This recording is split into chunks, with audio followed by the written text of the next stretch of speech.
तो चलिए फ्रेंड, आज का जो अपना टॉपिक है Q&A यानी कि question and answer for boiler attendant first and second class को स्टार्ट करते हैं। यानी कि इस वीडियो में हम लोग कुछ इंपॉर्टेंट क्वेश्चन आंसर डिस्कस करेंगे जो कि boiler attendant first class second class के इंटरव्यू के दौरान पूछा जाता है। तो ये क्वेश्चन डिस्कस करने का मेरा एक ही रीजन है कि बहुत सारे लोगों का कमेंट आ गया है कि इस टॉपिक पे वीडियो बनाइए ताकि अभी boiler first class second class का एग्जाम होने वाला है, उसमें हमें हेल्पफुल मिले। तो आज हम लोग डिटेल से डिस्कस करेंगे कि जो आपका इंपॉर्टेंट क्वेश्चन है उसको तो आपको प्रिपरेशन करना ही है क्योंकि ये सब चीज आपसे पूछा ही जाता है। तो वो कौन सा क्वेश्चन होगा, उसको कैसे आपको डिलीवर करना है, ये सारी बातें इसमें डिस्कस करेंगे। और इंटरव्यू के दौरान आपको कैसे प्रिपरेशन करके जाना है, अपने आप को कैसे दिखाना है, ये सारी बातें यहां पे हम लोग डिस्कस करेंगे। तो हमारे साथ बने रहिए, पूरे एंड तक वीडियो देखिएगा, बहुत ही इंफॉर्मेटिव होगा। चलिए इस वीडियो को करते हैं स्टार्ट।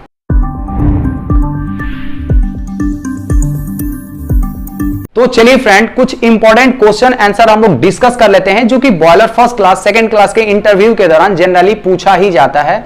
तो मैं सबसे पहले सभी भाइयों को बेस्ट ऑफ लक बोलना चाहूंगा जिनका फॉर्म सिलेक्शन हो गया है, यानी कि जो boiler first class second class का एग्जाम देने के लिए रेडी हैं, जो कि एग्जाम बहुत ही नजदीक है।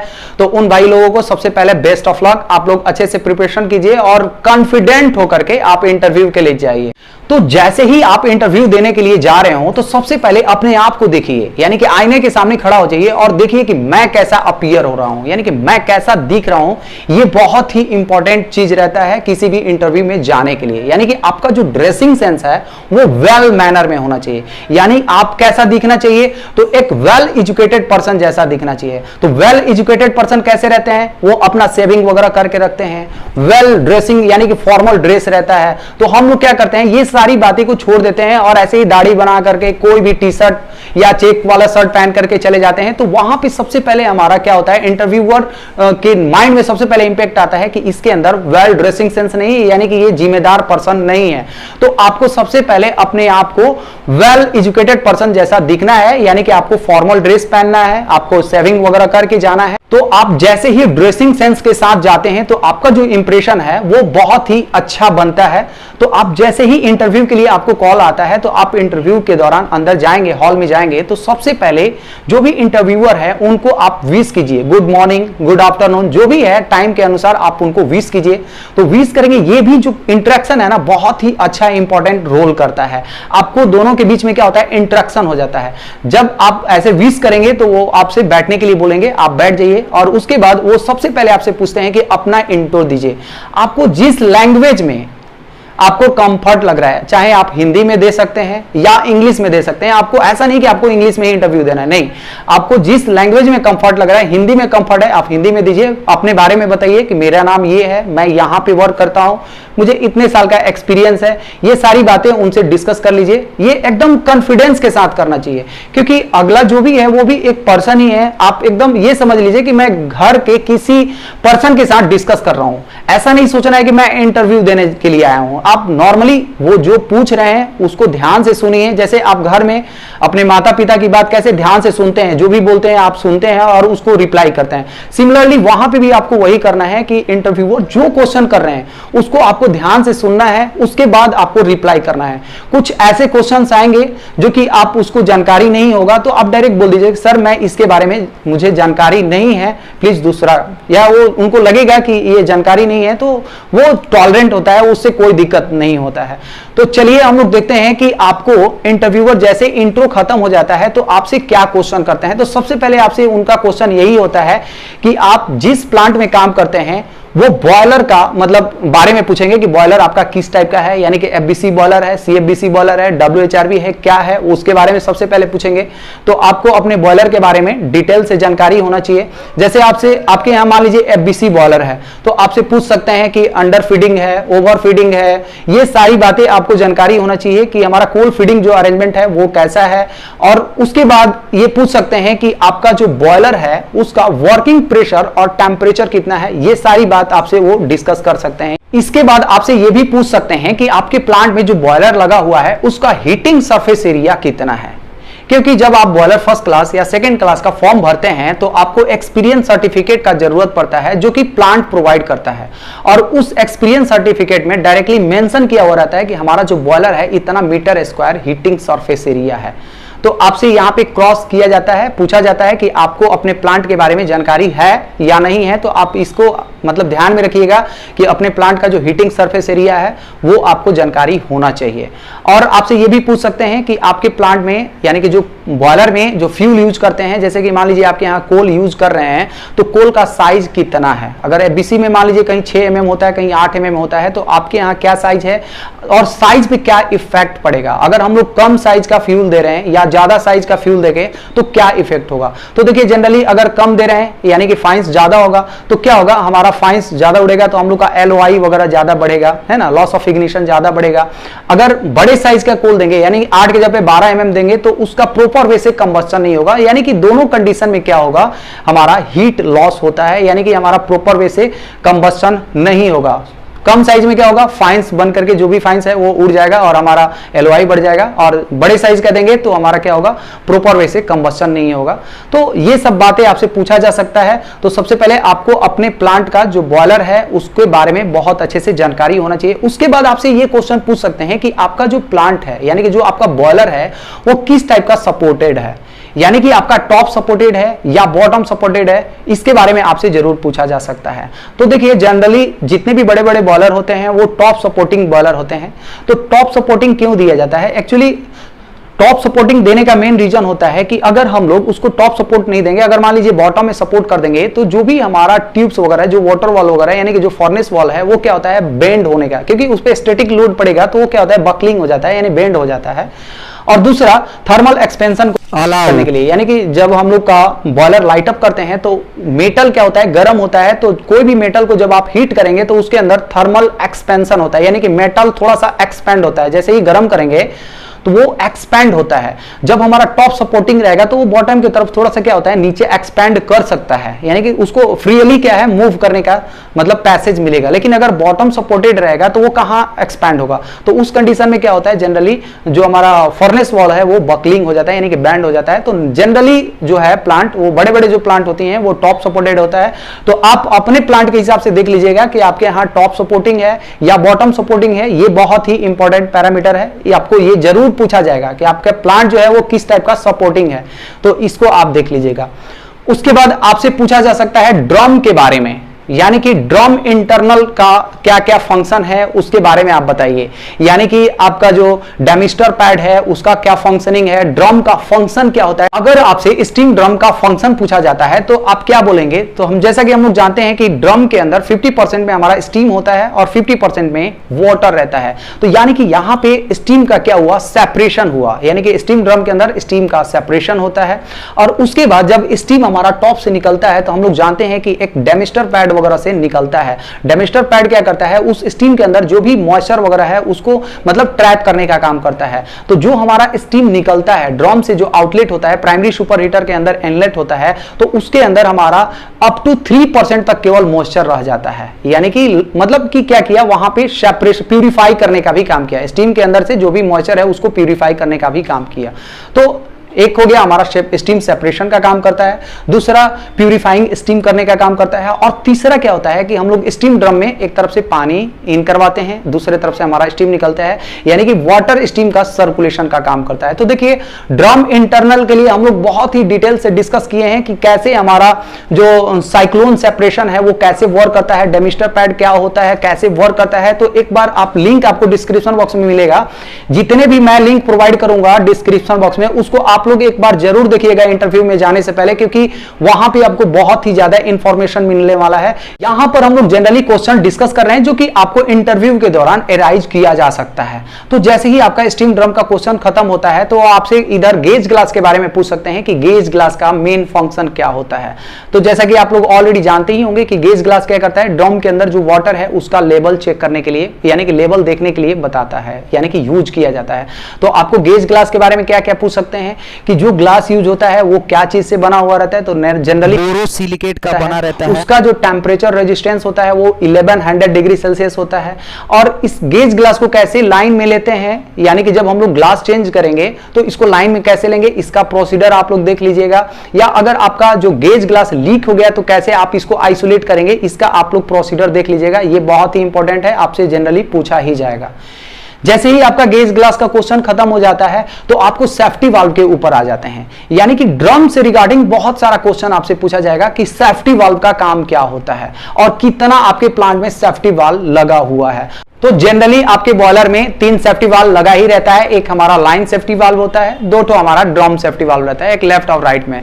तो देखिए ये सेफ्टी वाल्व आपके यहाँ कितना लगा है उसी के अकॉर्डिंग आपको बताना है कि सर मेरा प्लांट का कैपेसिटी इतना है, इसके अकॉर्डिंग हमारे यहाँ 3 है, कहीं कहीं लाइन में 2 लगा रहता है, जो बड़े बड़े पावर प्लांट है उसमें 2 लगा रहता है। तो जिसके प्लांट में जितना है वो आपको डिस्कस करना है कि मेरे यहाँ इतना है।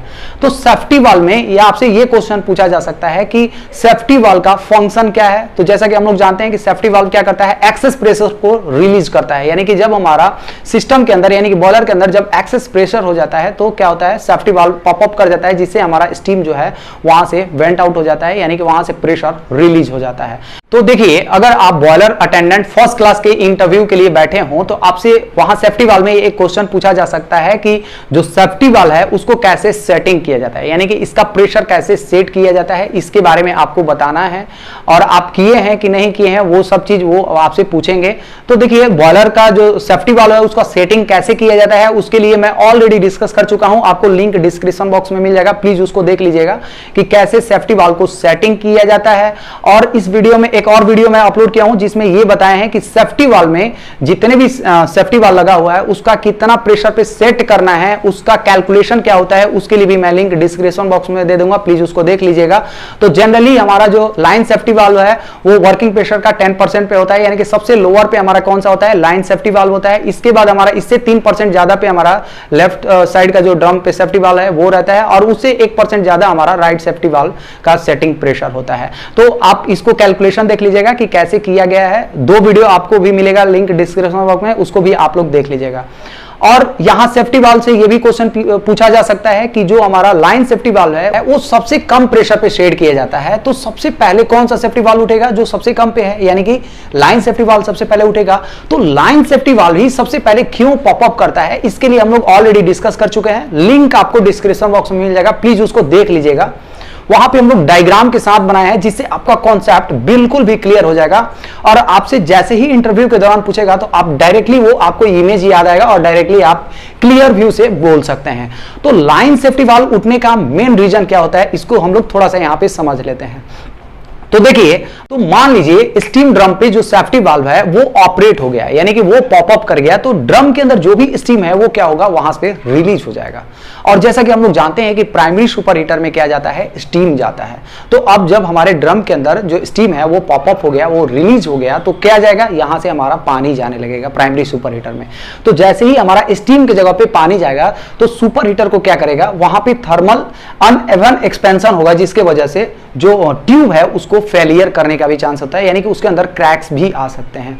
तो वहां पे हमारा प्राइमिंग ना हो, यानी कि वाटर पार्टिकल हमारा वहां पे ना जाए, किसमें, प्राइमरी सुपर हीटर में। अगर वहां पे वाटर पार्टिकल जा रहा है तो जो हमारा फाइनल स्टीम बनेगा, यानी कि जो हमारा सुपर हीटेड स्टीम बनेगा, उसके अंदर मॉइस्चर का जो कंटेंट है वो बहुत ही ज्यादा होगा, जो कि टरबाइन के लिए बहुत ही ज्यादा हार्मफुल होता है, क्योंकि वहां पे अगर मॉइस्चर जाएगा तो टरबाइन ब्लेड में क्या होता है, डिपोजिशन हो जाता है ना, सिलिका वगैरह का डिपोजिशन होता है। तो ये सारी बातें, एक तो हमारा प्राइमिंग ना हो, यानी कि वाटर पार्टिकल हमारा स्टीम के साथ ना जाए, और दूसरा कि हमारा जो ट्यूब है प्राइमरी सुपर हीटर का वो फेलियर ना हो। इस चीज को अवॉइड करने के लिए हम लोग सबसे पहले जो लाइन सेफ्टी वाल्व है उसको पॉप अप करवाते हैं। जैसे ही वहां से पॉप अप कर गया तो वहां से स्टीम निकलेगा, यानी कि जो हमारा लाइन सेफ्टी वाल्व से क्या होगा, पॉप अप करेगा तो वहां से स्टीम निकलेगा, लेकिन जो भी हमारा ड्रम में स्टीम है वो तो प्राइमरी सुपर हीटर में आएगा, यानी कि हमारा मॉइस्चर कंटेंट वो प्राइमरी सुपर हीटर में नहीं रहेगा। तो इसकी वजह से, यानी कि एक तरह से प्रोटेक्शन है, जो कि हमारा टरबाइन के अंदर वाटर पार्टिकल ना जाए, इसकी वजह से हम लोग पहले लाइन सेफ्टी वाल्व को पॉप अप करवा लेते हैं। तो आप उस वीडियो को देखिएगा, आपको अच्छे से कॉन्सेप्ट क्लियर हो जाएगा। तो आपका जैसे ही इधर सेफ्टी वाल्व से कॉन्सेप्ट क्लियर हो जाता है, आपसे पूछ लेते हैं, उसके बाद आपसे पूछ सकते हैं इकोनोमाइजर के बारे में। इकोनोमाइजर का फंक्शन क्या होता है, तो इकोनोमाइजर में हम लोग क्या करते हैं कि वाटर का टेम्परेचर बढ़ाते हैं, यानी कि वाटर का सेंसिबल हीट बढ़ाते हैं। वहां पे फेज चेंज नहीं होता है, क्या होता है, केवल सेंसिबल हीटिंग होता है। तो आपसे अगर पूछेंगे कि इकोनोमाइजर के अंदर कौन सा हीट एडिशन होता है, तो आप डायरेक्ट बोल सकते हैं सेंसिबल हीट एडिशन होता है, क्योंकि सेंसिबल हीट में केवल हमारा सेम फेज में उस फेज का टेम्परेचर बढ़ता है। तो हमारा जो लिक्विड होता है, मान लीजिए कि 150 डिग्री सेल्सियस पे इको इनलेट हो रहा है, तो आउटलेट में हमारा मान लीजिए 220 मिल रहा है। तो यहाँ पे हमारा आउटलेट में भी वाटर होगा, इनलेट में भी वाटर होगा। यहाँ पे क्या हो रहा है, केवल सेंसिबल हीटिंग हो रहा है। तो इस तरह से हमारा यहाँ पे हो गया। इकोनोमाइजर का फंक्शन आप बता सकते हैं, या इकोनोमाइजर में आपसे ये भी पूछ सकते हैं कि आपका इकोनोमाइजर किस टाइप का है, प्लेन टाइप है या हमारा श्राउडेड टाइप का है, यानी कि फिल्म्स टाइप है। तो हम लोग का जनरली प्लेन टाइप का होता है, तो आपसे ये पूछ सकते हैं। एपीएच में आ जाइए, तो एपीएच के बारे में आपसे फंक्शन पूछेंगे। तो एपीएच यानी कि एयर प्रीहीटर में क्या करते हैं, मतलब कि एयर को बॉयलर में भेजने से पहले उसको हम लोग क्या करते हैं, हीट करते हैं, उसका टेम्परेचर बढ़ाते हैं, यानी कि उस एयर के अंदर जो भी मॉइस्चर है उसको रिमूव करते हैं। तो ये वर्क होता है एपीएच का। तो जैसे ही हम लोग हाईयर टेम्परेचर से एयर देंगे तो क्या होगा, बॉयलर का एफिशिएंसी इंक्रीज होता है। एपीएच में हम लोग क्या किए, फ्लू गैस का हीट को एब्जॉर्ब करके एयर के अंदर जो भी मॉइस्चर है उसको हम लोग रिमूव कर देते हैं। तो एयर के अंदर से जितना मॉइस्चर रिमूव होगा उतना हमारा जो कंबस्शन एफिशिएंसी है वो इंक्रीज होता है। कंबस्शन एफिशिएंसी क्यों बोल रहा हूं, क्योंकि अगर हमारा एयर के अंदर मॉइस्चर रहेगा, मॉइस्चर का मतलब क्या हो गया, वाटर पार्टिकल यानी कि H2O। तो जैसे ही ये H2O जहां पे हमारा कंबस्शन हो रहा है वहां पे जाएगा तो क्या करेगा, वहीं से हीट को एब्जॉर्ब करके H2O क्या बन जाएगा, स्टीम में कन्वर्ट हो जाता है, यानी कि वाटर से स्टीम बन गया। तो वाटर से स्टीम बनने के लिए उसको हीट का जरूरत पड़ा। तो कौन सा हीट, जहां पे फेज चेंज हो रहा है वहां पे क्या होता है, लैटेंट हीट होता है। तो लैटेंट हीट ऑफ स्टीम वहां से एब्जॉर्ब किया, जो कि हमारा ऐसे ही वेस्ट हो जाता है। तो हम लोग जितना मॉइस्चर कम वहां पे भेजेंगे उतना हमारा जो कंबस्शन एफिशिएंसी है वो इंक्रीज होगा, क्योंकि अगर मॉइस्चर नहीं रहेगा तो वहां पे वेपर फॉर्म नहीं होगा। तो जो भी हमारा एक्स्ट्रा हीट का एब्जॉर्प्शन किया है, यानी कि लैटेंट हीट ऑफ स्टीम जो लिया है वो वहां पे नहीं लेगा। इसलिए हम लोग एपीएच लगाते हैं ताकि एयर के अंदर जो भी मॉइस्चर है वो हमारा रिमूव हो जाए और एयर जो है वो हाईयर टेम्परेचर से निकले। और यहां पे एपीएच से आपसे ये भी क्वेश्चन पूछा जा सकता है कि आपका एयर प्रीहीटर कितने टाइप का होता है और आपके यहां कौन सा टाइप का एयर प्रीहीटर लगा है। तो जनरली हमारा दो टाइप का होता है, एक हमारा रोटरी होता है जो कि बड़े बड़े थर्मल पावर प्लांट में लगा रहता है, और जो छोटे छोटे प्लांट है उसमें स्टेशनरी होता है जो कि ट्यूबुलर फॉर्म में रहता है, यानी कि उसके अंदर बहुत सारा मल्टीपल ट्यूब लगा रहता है और उस ट्यूब के इनसाइड में हमारा फ्लू गैस फ्लो करते रहता है और आउटसाइड में हमारा जो एफडी का यानी कि फोर्स्ड ड्राफ्ट फैन का जो एयर है वो आउटसाइड में रहता है और गर्म होकर के वो हमारा सीधे बॉयलर कंबस्शन के लिए चला जाता है। तो आपसे टाइप्स के बारे में भी पूछा जा सकता है कि टाइप्स ऑफ एपीएच। तो पहला होता है रोटरी एयर प्रीहीटर, जिसे हम लोग डायनेमिक एयर प्रीहीटर भी बोलते हैं या रीजनरेटिव एयर प्रीहीटर भी बोलते हैं। और दूसरा होता है हमारा स्टेशनरी, जो कि हमारा छोटे छोटे बॉयलर में स्टेशनरी रहता है। स्टेशनरी का मतलब क्या होता है, स्थित, यानी कि स्टैटिक एयर प्रीहीटर आप इसको बोल सकते हैं, या इसको हम लोग रिसुपरेटिव एयर प्रीहीटर भी बोलते हैं। तो हम लोग का जो छोटे छोटे प्लांट होता है उसमें हम लोग का स्टैटिक होता है, और जो बड़े बड़े थर्मल पावर प्लांट होता है उसमें क्या होता है, डायनेमिक यानी कि रोटरी टाइप का होता है। तो रोटरी में क्या होता है कि जो इस टाइप का जो एपीएच होगा वो रोटेट करता रहता है, यानी कि 3 से 4 आरपीएम यानी कि रिवोल्यूशन पर मिनट, 1 मिनट में 3 से 4 बार ऐसे रोटेट करेगा। तो हाफ पार्ट में क्या रहता है, फ्लू गैस आता है, यानी कि हॉट फ्लू गैस आता है, और हाफ पार्ट में क्या आता है, हमारा एयर निकलता है। तो जैसे ही हमारा रोटेशन होगा तो पहले जहां पे फ्लू गैस आया था वो क्या करेगा, उस प्लेट को गर्म कर देगा। तो जैसे ही इधर जाएगा, दूसरे साइड में जाएगा, तो ये प्लेट हमारा गर्म है। अब इधर से जब हमारा एयर निकलेगा तो प्लेट से एयर क्या करेगा, हीट एक्सचेंज करेगा, तो जो एयर आउटलेट होता है तो उसका टेम्परेचर हाईयर मिलता है। इस तरह से रोटरी यानी कि रीजनरेटिव एयर प्रीहीटर वर्क करता है। तो आपसे यहां पे केवल यही क्वेश्चन पूछा जाएगा कि एपीएच क्या होता है, एपीएच का फंक्शन क्या होता है और एपीएच कितने टाइप का है और आपके यहाँ कौन सा एपीएच लगा हुआ है। बस आपसे यहाँ पे एपीएच से यही क्वेश्चन पूछा जाएगा। और देखिए आपसे आईबीडी और सीबीडी के बारे में भी पूछ सकते हैं कि आईबीडी क्या होता है, इंटरमिटेंट ब्लो डाउन होता है, जो कि जब हमारा वाटर का जब हम लोग टेस्ट करते हैं उसमें अगर सिलिका वगैरह ज्यादा हो गया, हार्डनेस वगैरह ज्यादा हो जाता है, तब हम लोग क्या करते हैं, आईबीडी ओपन कर देते हैं, जिसके चलते हाईयर कंसंट्रेशन का जो वाटर है वो ब्लो डाउन हो जाता है। और उसको मेकअप करने के लिए हम लोग डीएम वाटर से पानी लेते हैं, यानी कि डीमिनरलाइज्ड वाटर लेते हैं, यानी कि लोअर कंसंट्रेशन का पानी लेते हैं। जैसे ही हम लोग डीएम वाटर से मेकअप कर लेते हैं तो क्या होगा, यहाँ पे हाईयर कंसंट्रेशन का इम्प्योरिटीज वाला वाटर निकल गया, लोअर कंसंट्रेशन का आ गया। तो यहाँ पे एवरेज देखेंगे तो हमारा जो पानी है उसका पैरामीटर मेंटेन हो जाता है, यानी कि डिजायर्ड रेंज में हमारा जो कंटामिनेंट है वो मौजूद हो जाता है।